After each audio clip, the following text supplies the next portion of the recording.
How you doing, everyone? My name is Walter Young. Today, I'm going to be speaking to you about a great philosopher, educator, and social activist by the name of W.E.B. Du Bois. W.E.B. Du Bois is very special to me because of what he did for the advancement of African Americans, just not only in their level, but also in a worldview of viewing social equality. W.E.B. Du Bois was born on February 23rd, 1868. He was born in Great Barrington, Massachusetts, which in that time period was very different from the South, meaning there was not a prevalence in racism for him growing up because he grew up in the area where he was able to go to school with his white counterparts and learn.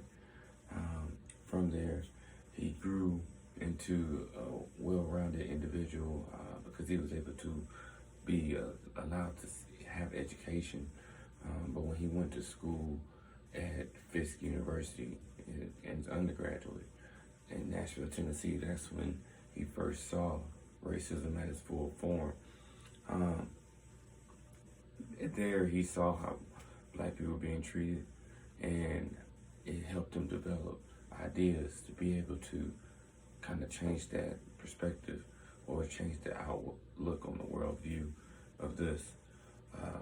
He was also, from there, when he left Fisk, he had the power and drive in himself that he went on to be one of the first African American to graduate from Harvard University in the doctorate program.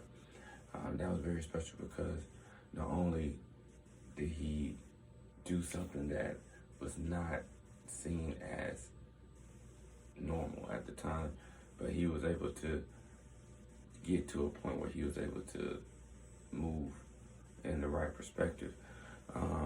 A lot of things that W. Du Bois, he went on to study at Berlin, at the University of Berlin, after he left Harvard.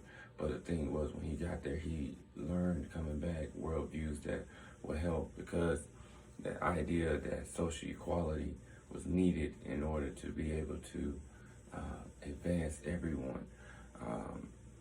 He wrote great books like The Philadelphia Negro, The Talented Tenth, Souls of Black Folk.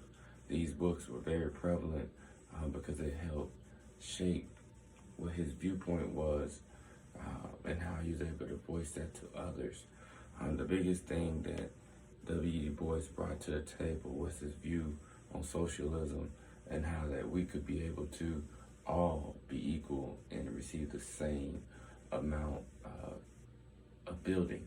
In the Negro Problem, he spoke about how we as individuals, especially minority African Americans, are able to advance and have the desire to advance, not just from looking at it on a scale of education, employment, but being able to be treated in all areas with voting, being able to be treated well when it comes to the lifestyle, the finances, all the above, not just worrying about if I can have a job, but how to be able to maintain the job and also grow other areas outside the lives of just being employed.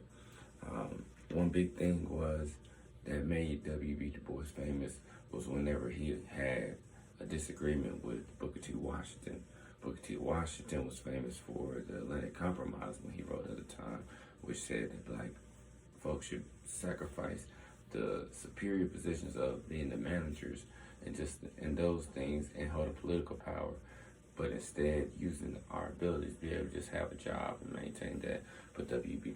Du Bois did not agree with that. He felt that we should take the next approach to be equal in all areas, like I stated before.